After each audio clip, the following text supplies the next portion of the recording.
નમસ્કાર. ચલો આજે ફિઝિક્સના એક બહુ રસપ્રદ કોન્સેપ્ટને સમજીએ. વિદ્યુત પ્રવાહ અને ચુંબકત્વ આ બંને વચ્ચે શું સંબંધ છે? આ બે શક્તિઓ એવી રીતે જોડાયેલી છે જે આપણને દેખાતી નથી. પણ આજે આપણે એક એવા સિમ્પલ નિયમ વિશે જાણીશું જે આ જોડાણનું રહસ્ય ખોલી નાખશે. તો ચાલો વિદ્યુત પ્રવાહની ચુંબકીય અસરોની દુનિયામાં એક ડૂબકી મારીએ. સારું, તો વાત એમ છે કે જ્યારે પણ કોઈ વાયરમાંથી કરંટ પસાર થાય ત્યારે એની આસપાસ એક અદૃશ્ય મેગ્નેટિક ફિલ્ડ બની જાય છે. પણ સવાલ એ છે કે આ ફિલ્ડ કઈ દિશામાં હોય? ઉપર તરફ, નીચે કે પછી ગોળ ગોળ? સાચું કહું ને તો આ દિશા જાણવી એ એન્જિનિયરિંગ અને સાયન્સમાં બહુ જ કામની વસ્તુ છે. અને આજે આપણે એને શોધવાની એકદમ સહેલી રીત શીખવાના છીએ. હવે તમને થશે કે આ તો બહુ અઘરો સવાલ છે. પણ ના, એનો જવાબ તો એટલો બધો સહેલો છે કે નવાઈ લાગશે. આને સોલ્વ કરવા માટે કોઈ મોટા સાધનની જરૂર જ નથી. કારણ કે આ રહસ્યની ચાવી આપણા પોતાના જમણા હાથમાં જ છુપાયેલી છે. જી હા, આપણે વાત કરી રહ્યા છીએ જમણા હાથના અંગૂઠાના નિયમ વિશે. આ નિયમ છે ને એ એક પાવરફુલ મેન્ટલ ટૂલ જેવો છે. એ આપણને કોઈપણ વાયરમાંથી કરંટ પસાર થતો હોય તો એની આસપાસ બનતી અદૃશ્ય મેગ્નેટિક ફિલ્ડની લાઇન્સને કલ્પનામાં જોવામાં મદદ કરે છે. અને આ જ લાઇન્સ આપણને મેગ્નેટિક ફોર્સની દિશા અને એની તાકાત બતાવે છે. જુઓ, ફિઝિક્સના ઘણા નિયમોમાં બહુ બધી ગણતરીઓ અને અઘરા સૂત્રો હોય છે. પણ આ નિયમની ખાસિયત જ એની સાદગી છે. એને સમજવા માટે કોઈ ગણિતની જરૂર નથી.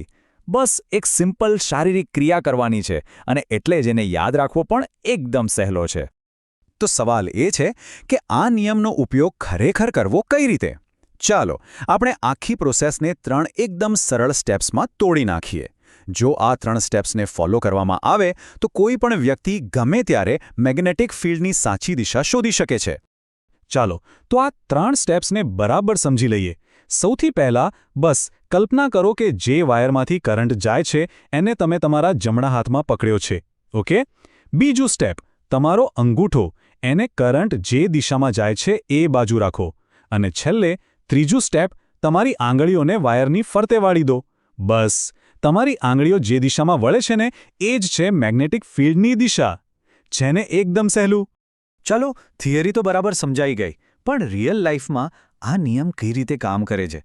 ચાલો એક એવું ઉદાહરણ લઈએ જે આપણે રોજ જોતા હોઈએ અને એના પર આ નિયમ લગાવીને જોઈએ. કલ્પના કરો કે તમે ઘરની બહાર ઊભા છો અને તમારા માથા ઉપરથી એક મોટી પાવર લાઇન જાય છે. હવે ધારી લો કે એમાં વીજળીનો કરંટ પૂર્વ દિશામાંથી પશ્ચિમ દિશા તરફ જઈ રહ્યો છે. તો હવે આપણો સવાલ એ છે કે જો એ પાવર લાઇનની બરાબર નીચે જમીન પર કોઈ હોકાયંત્ર મૂકવામાં આવે તો એની સોય કઈ દિશામાં ફરશે? ચાલો આપણે આપણા જમણા હાથના નિયમનો ઉપયોગ કરીને આ કોયડો ઉકેલીએ.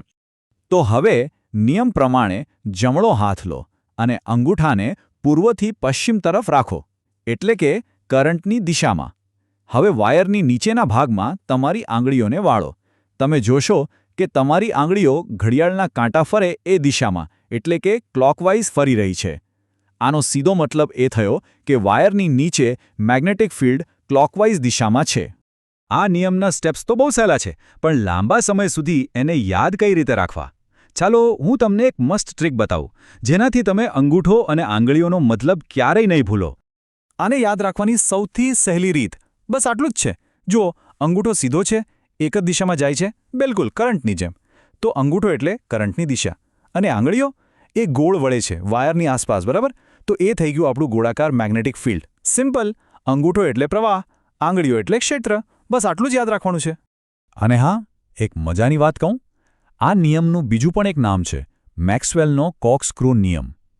કલ્પના કરો કે તમે સ્ક્રૂ ફેરવી રહ્યા છો. તમે સ્ક્રૂને જે દિશામાં અંદર જવા દબાવો છો એ કરંટની દિશા છે. તો સ્ક્રૂ જે દિશામાં ગોળ ફરે છે ને એ જ મેગ્નેટિક ફિલ્ડની દિશા છે. છે ને એક જ કોન્સેપ્ટને સમજવાની બીજી મજેદાર રીત? તો જમણા હાથનો નિયમ આપણને બતાવે છે કે કેવી રીતે કરંટમાંથી મેગ્નેટિક ફિલ્ડ બને છે. પણ શું આનાથી ઉલટું પણ થઈ શકે? શું મેગ્નેટિક ફિલ્ડમાંથી કરંટ બનાવી શકાય? ફિઝિક્સના આવા તો કેટલાય રહસ્યો છે જે આવા જ સરળ નિયમો અને ટ્રિક્સથી ઉકેલી શકાય છે. વધુ જાણવા માટે અમારી સાથે જોડાયેલા રહો.